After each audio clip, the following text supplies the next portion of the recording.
Assalamualaikum warahmatullahi wabarakatuh. Halo Sobat CPNS semuanya. Selamat datang di episode Let Post Latsar Podcast CPNS 2024. Sebelumnya, saya dan teman-teman akan memperkenalkan diri. Nama saya Sulistiani Anwar, CPNS 2024, Pemerintah Kabupaten Sidenreng Rapang dari instansi Sekretariat DPRD. Selanjutnya kepada teman-teman yang lain, saya persilahkan untuk memperkenalkan diri. Terima kasih. Perkenalkan, nama saya Muhammad Ihsan Syarif, serta CPNS Latsar tahun 2025 dari OPD Satuan Polisi Pamung Praja. Terima kasih. Ya baik, perkenalkan saya Samuel Edison Parwan Sitorus, peserta Latsar CPNS tahun 2025 Kabupaten Sidenreng Rapang. Saya CPNS dari Dinas Pemberdayaan Masyarakat Desa, Perempuan dan Perlindungan Anak. Terima kasih. Baik, terima kasih. Perkenalkan nama saya Namira, peserta Latsar CPNS Kabupaten Sidrap tahun 2025 dari OPD Dinas Peternakan dan Perikanan Kabupaten Sidrap. Terima kasih. Oke, baik. Terima kasih atas kesempatannya. Perkenalkan, saya Andi Wendasari, peserta Latsar CPNS Kabupaten Sidrap tahun 2025 dari UPT Puskesmas Barat. Oke, teman-teman semuanya.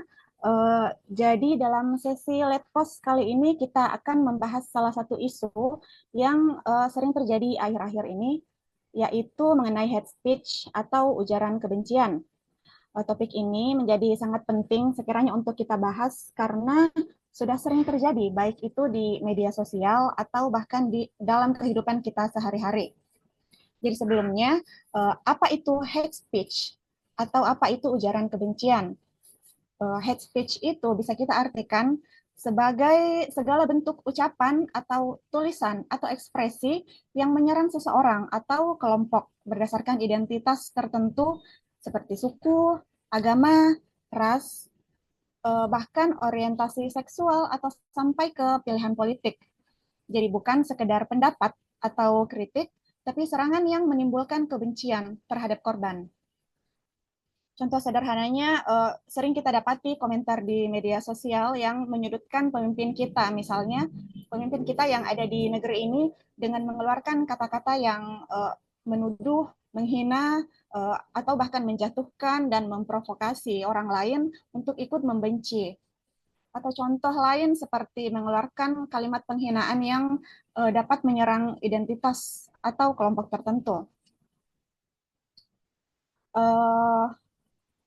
Jadi sebenarnya seberapa berbahayanya hate speech dan apa dampaknya bagi kehidupan kita, serta bagaimana cara menangani ujaran kebencian atau hate speech ini. Maka inilah yang akan kita bahas pada podcast kali ini. Jadi pertama-tama, apa yang bisa menjadi penyebab hate speech? Kira-kira itu yang untuk pertama kalinya akan kita bahas. Mungkin saya persilahkan kepada Namira untuk dijelaskan melalui perspektif sendiri tentang apa yang bisa menjadi penyebab hate speech di negara ini. Silakan. Terima kasih atas kesempatan yang diberikan.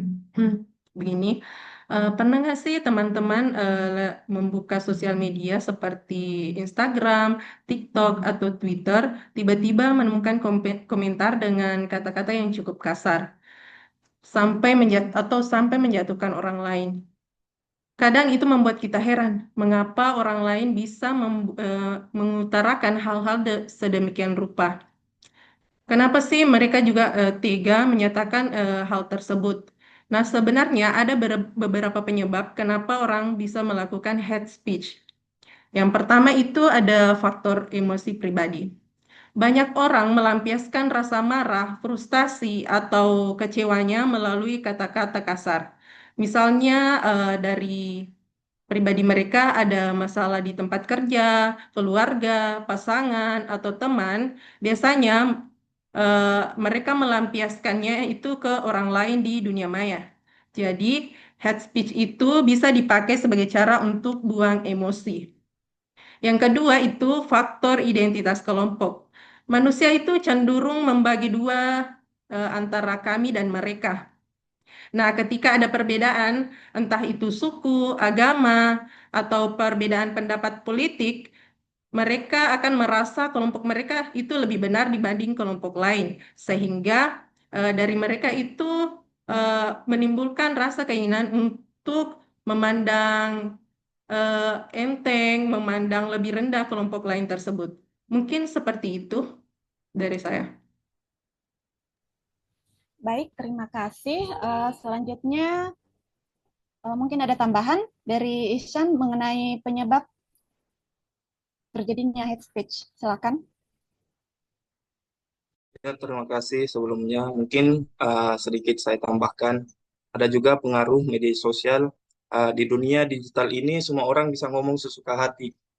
Ditambah lagi ada rasa aman karena bisa bersembunyi di balik akun anonim. Algoritma media sosial juga sering bikin konten kontroversial jadi viral, sehingga komentar penuh kebencian itu cepat menyebar. Kemudian faktor situasi sosial dan politik. Dalam kondisi krisis ini, misalnya saat pandemi, krisis ekonomi, atau suasana politik panas, orang cenderung butuh kambing hitam. Akhirnya, ada kelompok tertentu yang dijadikan tumbal atau sasaran kebencian. Yang terakhir, kurangnya empati dan literasi. Mungkin juga filtering dari masyarakat terkait informasi-informasi yang sekarang beredar di media sosial. Tidak semua orang sadar bahwa komentarnya sudah menyakiti. Kadang mereka juga bilang, cuma bercanda kok, atau cuma opini pribadi. Padahal bagi orang lain, kata-kata itu bisa terasa sangat menyakitkan. Mungkin itu sedikit. Oke, terima kasih kepada Ihsan. Selanjutnya mungkin kita bisa membahas mengenai dampak. Sebenarnya dampak apa yang bisa terjadi dari ujaran kebencian ini? Kepada Aulia, saya persilakan untuk menanggapi. Oke, terima kasih. Kalau untuk dampaknya itu tentunya bisa ke individu itu sendiri ya. Misalnya ini dapat menimbulkan stres, trauma, dan menurunkan kepercayaan diri. Hate speech yang menyerang individu tertentu akan memberikan pernyataan-pernyataan yang negatif dan disertai dengan ancaman dari sisi sosial dijauhi dan mendapatkan stigma yang negatif. Individu yang mendapatkan hate speech seringkali telah dinilai buruk oleh orang lain, terlebih jika pernyataan yang dilontarkan itu tidak dicari terlebih dahulu kebenarannya. Olehnya itu masyarakat sosial akan menjauhi sebab individu tersebut sudah dipandang negatif. Sekian dari saya. Kalau untuk Ihsan, saya kembali ke Ihsan sendiri bagaimana pendapatnya mengenai dampak hate speech ini.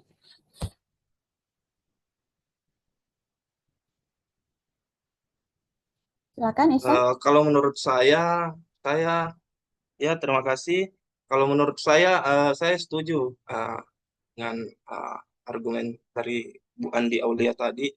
Tentunya individu itu sendiri terkena dampaknya pastinya. Selain dari individu, ada juga banyak kasus yang menyerang atau sasarannya adalah kelompok. Semisal diskriminasi terhadap kelompok, yaitu seperti diskriminasi perbedaan warna kulit atau rasisme, biasanya kita tahunya.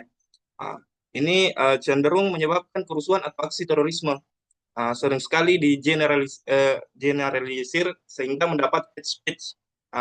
Padahal warna kulit itu merupakan anugerah dari Sang Pencipta atau dari Allah, serta kerusuhan dan terorisme hanya dilakukan oleh oknum, bukan keseluruhan anggota yang memiliki paham atau kepercayaan tertentu. Selain itu juga dapat memunculkan konflik internal di mana hate speech ini seringkali memecah orang menjadi dua kubu berseberangan, termasuk dalam kelompok sosial. Mungkin itu. Berarti selain karena alasan individu juga berdampak ke kelompok ya teman-teman. Selanjutnya untuk Samuel mungkin ada yang bisa ditambahkan. Silakan Samuel. Ya, baik. Terima kasih atas kesempatan yang diberikan. Itu saya sangat setuju dengan dua pendapat sebelumnya dari Bu Andi Aulia dan Pak Ihsan. Saya ingin menambahkan dari sisi dampaknya kepada bangsa dan negara. di mana itu bisa berdampak pada intoleransi.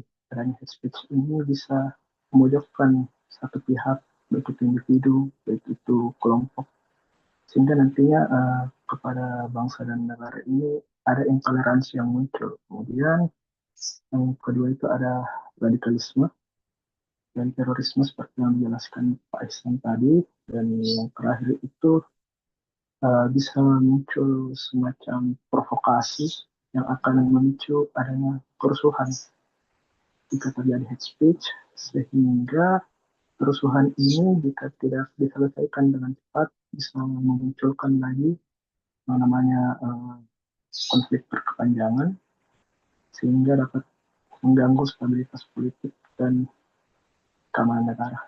Itu dari saya. Terima kasih atas pendapatnya. Jadi, mengapa hate speech itu bisa berbahaya? Karena hate speech itu sendiri dapat memecah belah masyarakat, dapat menimbulkan diskriminasi, stigma, bahkan dapat menimbulkan kekerasan dan tindak kriminal. Selain itu juga dapat memberikan dampak psikologis yang membuat korban trauma dan merasa tidak aman, seperti itu. Dan juga sepertinya hate speech itu memang berbeda dengan kritik ya teman-teman, karena kalau kritik itu misalnya menyampaikan pendapat dengan data dan argumen, sementara hate speech itu menyerang personal atau identitas seseorang dengan ujaran kebencian yang dilakukan. Oke, baik. Kita beralih ke pertanyaan selanjutnya. Mungkin teman-teman bisa menjelaskan mengenai solusi atau upaya apa yang dapat kita lakukan dalam menanggapi hate speech atau ujaran kebencian tersebut. Saya persilakan kembali kepada Samuel. Baik, terima kasih atas kesempatan yang diberikan. Menurut saya itu solusinya yaitu edukasi literasi digital ya. Jadi bagaimana kita memberikan pemahaman yang baik tentang menggunakan media sosial secara bijak, itu termasuk dengan etika-etika dalam menggunakan media sosial, mengetahui apa-apa yang perlu disampaikan di media sosial dan apa yang tidak perlu, dapat juga melaporkan konten-konten negatif. Salah satunya ini seperti hate speech dan kebencian. Itu dari saya. Terima kasih. Ada lagi dari teman-teman lain yang ingin menambahkan? Aulia, saya persilakan. Oke, saya tambahkan sedikit ya. Nah, upaya yang bisa dilakukan itu yaitu dengan penguatan regulasi dan penegakan hukum tentunya. Nah, peraturan yang ada harusnya benar-benar ditegakkan agar pelaku ujaran kebencian itu tidak merasa bebas untuk menyebarkan kebencian dimanapun dan kapanpun. Nah, penegakan hukum yang tegas akan memberikan efek yang jerah, sekaligus menjadi pengingat untuk kita semua, untuk bagi masyarakat, bahwa kebebasan berpendapat itu tetap memiliki batasan. Sekian. Terakhir mungkin bisa ditambahkan Namira memberikan tanggapannya terkait upaya dan solusi yang bisa kita lakukan dalam menanggapi hate speech di era sekarang.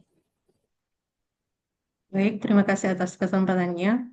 Saya ingin menambahkan sedikit mengenai upaya yang bisa dilakukan untuk menangani hate speech ini, yaitu dengan cara membangun budaya toleransi dan dialog antar masyarakat. Masyarakat perlu didorong untuk lebih terbuka, menghargai perbedaan, serta mengedepankan dialog daripada konflik. Dengan memperkuat nilai-nilai persatuan, empati, dan saling menghormati, kita dapat menciptakan ruang sosial yang lebih sehat, damai, dan produktif. Mungkin itu dari saya. Baik, terima kasih teman-teman semuanya.